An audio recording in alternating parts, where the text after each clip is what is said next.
अस्सलाम वालेकुम व्यूअर्स, कैसे हैं आप। मेरा नाम यासिर है और मैं मनाहिल स्टेट के प्लेटफॉर्म से हाज़िर हूँ आज एक बार फिर। जैसा कि आपने रिसेंटली सुना होगा, आरडीए के रेड के हवाले से काफ़ी ज़्यादा ख़बरें आई हैं सोशल मीडिया के ऊपर कि जी बड़ी बड़ी हाउसिंग सोसाइटियाँ जो काफ़ी अरसे से प्लॉट्स की सेल कर रही हैं, मार्केटिंग कर रही हैं, जैसे इनमें बड़े बड़े नाम हैं। कैपिटल स्मार्ट सिटी का नाम आ गया जी, ब्लू वर्ल्ड सिटी है, अब्दुल्ला सिटी है, फैसल टाउन फ़ेज़ 2 है, उसके अलावा मल्टी गार्डन फ़ेज़ 2 है। तो लिटरली सारी ही बड़ी सोसाइटीज़ जो थी, इसमें एवलॉन का नाम आ गया है, तो सारी बड़ी सोसाइटीज़ जो हैं उनका नाम आ गया जी कि ये लीगल सोसाइटियाँ हैं जी और इनके अंदर कोई इन्वेस्टमेंट ना करे, और इसके ऊपर रेड्स भी कर दी हैं आरडीए ने। तो बड़ा कंसर्न हो गया जी मार्केट के अंदर और एक पैनिक सा फैल गया। काफ़ी लोगों ने, लाखों लोगों ने भाई इन्वेस्ट किया हुआ इधर, तो बहुत सारी इन्वेस्टमेंट लोगों की डाउन द ड्रेन जाने का एक ख़तरा जी पैदा हो गया है और बड़ा कोई पैनिक फैल गया मार्केट के अंदर। तो मैं मुस्कुरा इसलिए रहा हूँ भाई कि ये कोई ऐसी कोई चीज़ नहीं है, नॉर्मली ये सोसाइटियों में होता रहता है, इसलिए इतना कोई पैनिक होने की ज़रूरत नहीं है।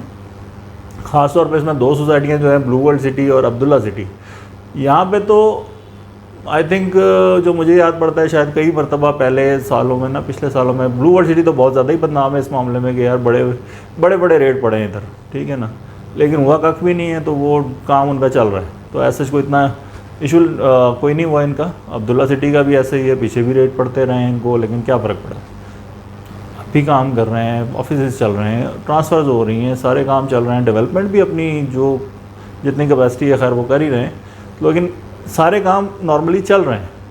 और इतने अरसे से जो बड़ी बड़ी सोसाइटियाँ ख़ास तौर पर थी, 3 सोसाइटियों का सरप्राइज़ थोड़ा है कि Faisal town phase 2, multi garden phase 2 और कैपिटल स्मार्ट सिटी। और कैपिटल स्मार्ट सिटी तो काफ़ी बड़े एरिया के ऊपर ऑलरेडी एक वैलिड एनओसी के साथ काम कर रही है, ठीक है। वो एक्सटेंशन भी बेच रहे हैं अपनी, साथ साथ बुकिंग नई भी चला रहे हैं, जिसकी अभी प्लानिंग नहीं हुई, भी नक्शा कोई नहीं आया हुआ। तो डेफिनेटली जब तक वो नक्शा ही कोई नहीं आया हुआ, प्लानिंग ही फाइनलाइज नहीं हुई, तो एनओसी किस चीज़ का आना है उसका। तो वो तो फ्यूचर प्लानिंग एक्सटेंशन है उसकी, जिसकी वो बुकिंग कर रहे हैं। उसमें ओवरसीज़ प्राइम 2 भी आता है, तो मोस्टली मेरे ख्याल में उसी के हवाले से। उसके अलावा जो फाइलें हैं इनकी एग्जेक्टिव 2 की, ओवरसीज़ की, जो कि आगे कहीं ना कहीं एडजस्ट करनी है, इन्होंने बहुत सारी चीज़ें बेची हुई हैं, लेकिन एक्चुअली ऑन ग्राउंड तो कुछ भी नहीं है इसका ना।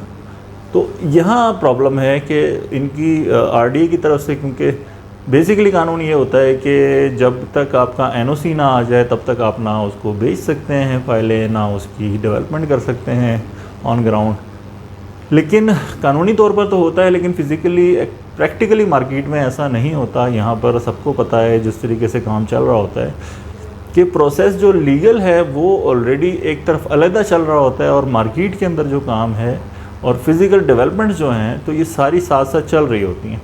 पाबंदी क्या होती है सिर्फ कि पाबंदी ये होती है कि जो भी सोसाइटी अब तक एनओसी नहीं मिला हुआ, टीवी के ऊपर कोई ऐड नहीं दे सकता, अखबारों के अंदर ऐड नहीं दे सकते, इस तरीके से अपनी प्रमोशन नहीं कर सकते, कोई बड़े इवेंट प्लान नहीं कर सकते, तो पब्लिकली कोई बड़े बड़े होर्डिंग वगैरह नहीं लगा सकते जी कि अभी तक एनओसी नहीं आया हुआ। तो इसकी सेल परचेज़ के हवाले से हाँ, कमिंग सून के लगाते हैं लोग, जो भी अंडर प्रोसेस होती हैं कमिंग सून के लगाती हैं होर्डिंग्स और इस तरह के बिल बोर्ड्स, लेकिन उसको एडवर्टाइज़ नहीं कर सकती जी कि सेल परचेज जी, ये प्लॉट अवेलेबल है। और जिस तरह नॉर्मली अगर आपके पास एनओसी है तो फिर तो आप जिधर मर्जी आप जाके एडवर्टाइज़ करें ना, कोई इशू नहीं है। टीवी पे करें जी, बड़े बड़े ऐड आ रहे होते हैं, उसके अलावा अखबारों के अंदर पूरे पेज भरे होते हैं, उसके अलावा सड़कों के ऊपर बड़े बड़े होर्डिंग्स लगे होते हैं।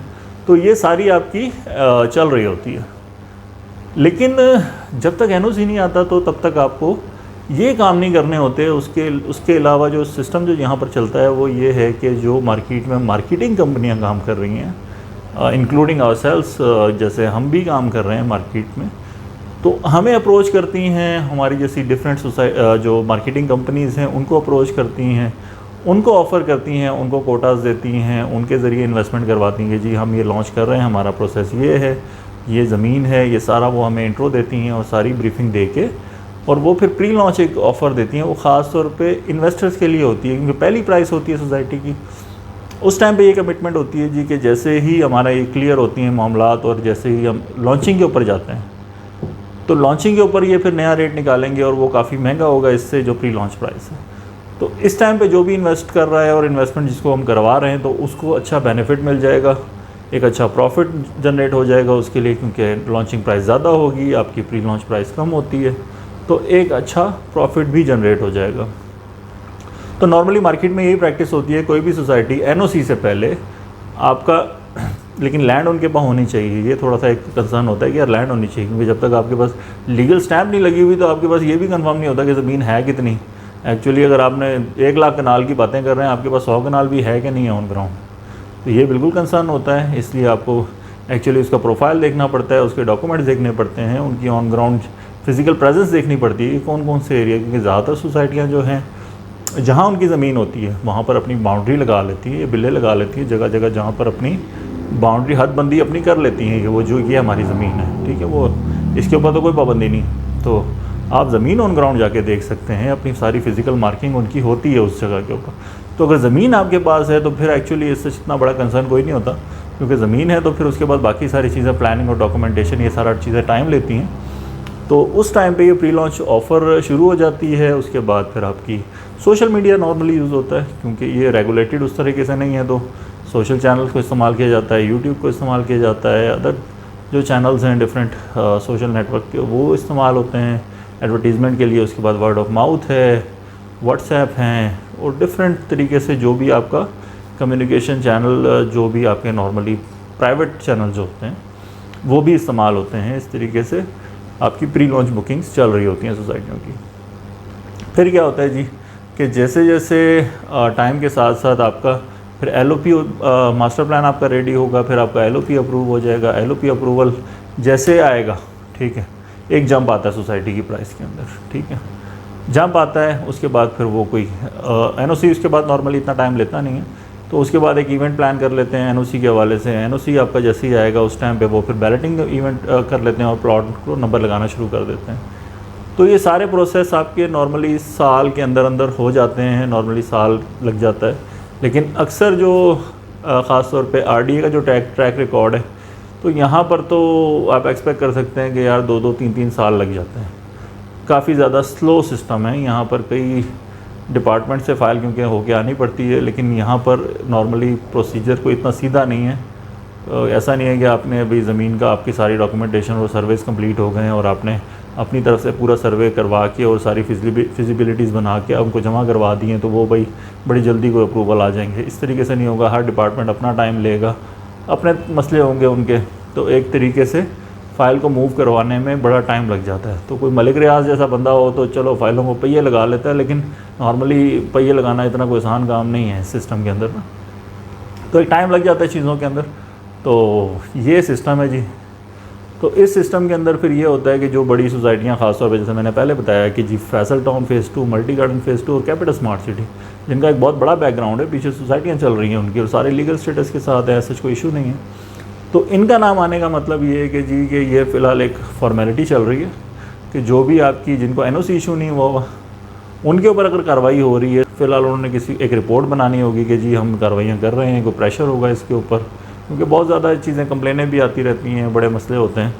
तो क्योंकि अपनी जो है परफॉर्मेंस उसको छुपाने के लिए तो फिर इस तरह के ऑपरेशन करने होते हैं इनको कि यार जी देखें जी हम किसी को अलाउ नहीं कर रहे और ये हम बड़े एक्शन ले रहे हैं और लोग जी इससे ज़रा इज्तनाब करें इस तरह की सोसाइटियों से। लेकिन जब ये लॉन्च हो रही होती हैं और जब ये सारी बुकिंग चल रही होती हैं, मार्केटिंग चल रही होती है, तब ये साल साल आपका आरडीए का कोई पता नहीं होता। आरडीए कहता है जी हमारी वेबसाइट चेक कर लें, यहाँ पे है तो ठीक है, नहीं है तो फिर ना करें। लेकिन ऐसे कोई प्रैक्टिकली कोई कार्रवाई नहीं कर रहा होता, ठीक है। तो जनरल पब्लिक तो नॉर्मली देखती है, ठीक है जी फिज़िकली काम भी हो रहा है, सारा कुछ है, ठीक है, प्रोफाइल भी ठीक है बंदे की, ऑन ग्राउंड ज़मीन भी है, हाँ जी ठीक है, प्रोसेस चल रहा है। पाकिस्तान में तो चलते रहते हैं प्रोसेस, टाइम लगता रहता है। तो नॉर्मली फिर ये मसले आते हैं और लोग इन्वेस्ट कर देते हैं। तो अब करने का मकसद ये है जी कोई ना कोई इनका कोई डीलिंग होगी, कोई सेटलमेंट होगी, कोई रिपोर्ट बनानी होगी, कोई ऊपर ब्यूरोक्रेटिक मजबूरियाँ होंगी, तो इस तरह का सिस्टम एक चलता है। लेकिन इससे परेशान होने की कोई ज़रूरत नहीं है। सोसाइटियाँ के पास ज़मीन भी है, अपनी डेवलपमेंट भी कर रही हैं, काम भी चलाती रहेंगी, फाइल्स भी सेल करती रहेंगी। पाकिस्तान में सिस्टम जिस तरीके से चल रहा है ऐसे ही चलेगा। कोई भी रैपिड चेंज इस तरह का, कोई रेडिकल चेंज इस तरह का नहीं आने वाला, तो कोई टेंशन वाली बात नहीं है, सब रिलैक्स है, टेंशन नॉट। Thank you.